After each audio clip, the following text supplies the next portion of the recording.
Bien, bonjour, merci de cette occasion pour nous de présenter un développement que nous avons réalisé ces dernières années et qui arrive à un niveau de maturité qui permet de faire des essais, de chercher une valorisation dans l'économie. Il s'agit donc d'un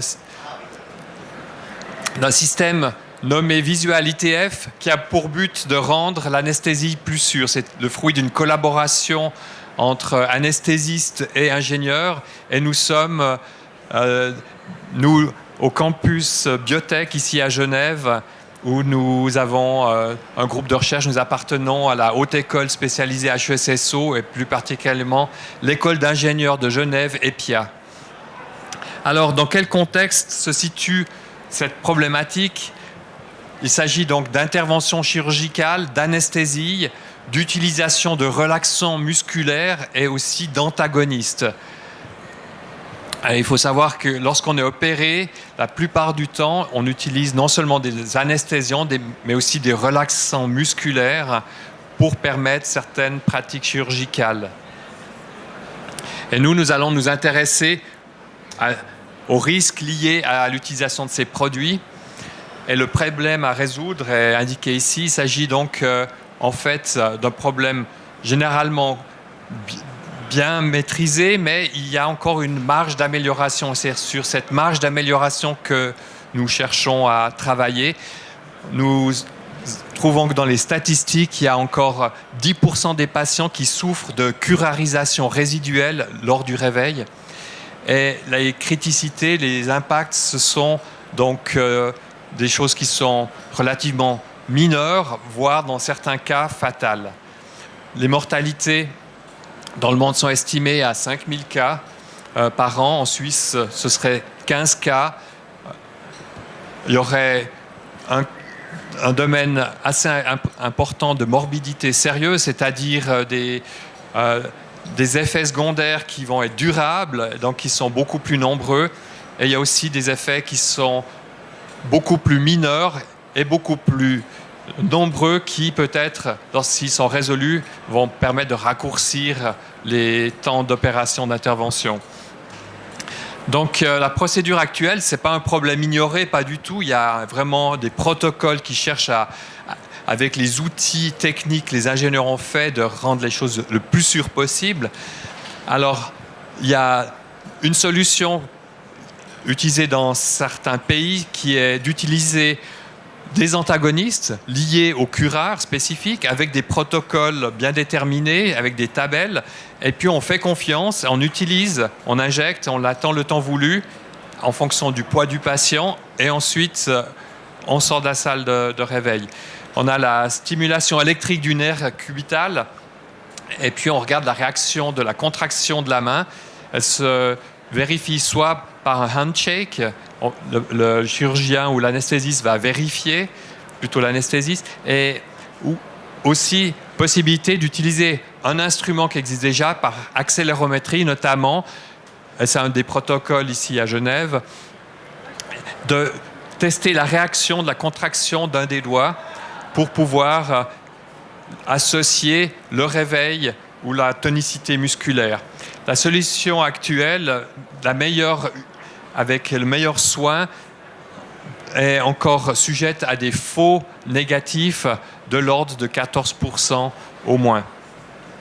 Donc, notre dispositif, il a été conçu de manière à pouvoir apporter plus d'objectivité, et puis donc ça permet de miniaturiser un instrument de haute précision pour faire une mesure précise de la force du pouce lorsqu'on stimule le nerf cubital, et ceci de façon absolue dans toutes les positions opératoires. Ça s'installe en 30 secondes, n'importe quelle main, ça peut être échangé, et ça a une simplicité d'emploi qui permet son utilisation. C'est une compatibilité aussi plug and play avec les dispositifs, les moniteurs de paramètres vitaux actuels.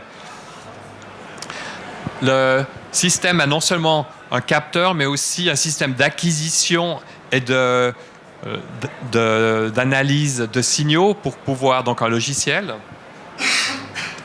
On a donc une visualisation des courbes qui sont liées à cette stimulation appelée Train of Orthoff, qui est ici, on a un enregistrement en cours d'opération en noir, la base avant la curarisation, en jaune pendant ou à la fin de la curarisation. Et donc, le système ici d'acquisition d'analyse permet la visualisation, le calcul automatique de paramètres d'intérêt. Ça permet de fournir à l'anesthésiste des données que lui va pouvoir interpréter, et puis des données pas liées à des numéros qui n'ont rien à voir, mais avec des données comme des newtons, des quantités avec une unité bien connue qui est réelle.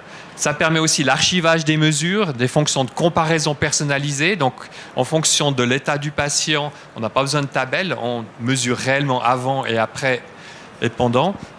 Et le système, il est déjà compatible avec l'évolution des protocoles dans le domaine de l'anesthésie, avec les modes de stimulation actuels et futurs.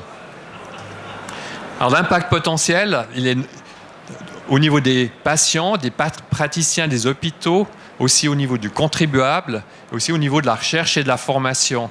Donc, un peu tous les problèmes que j'ai décrits, on va pouvoir les améliorer.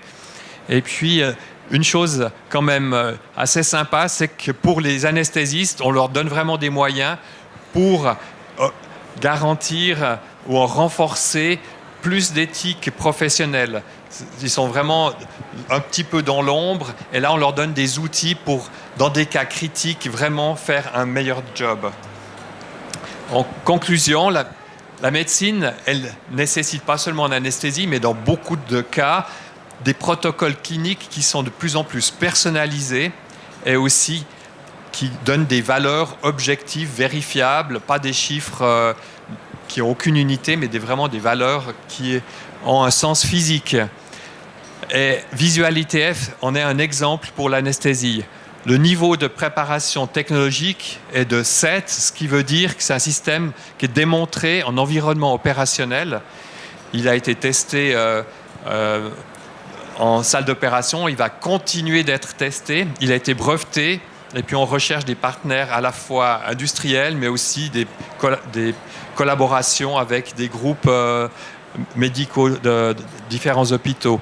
Et puis forcément, on va chercher à publier une fois qu'on a suffisamment de données pour accomplir notre objectif principal, qui est de stimuler, de soutenir le changement d'une pratique médicale pour garantir plus de sécurité. Merci de votre attention.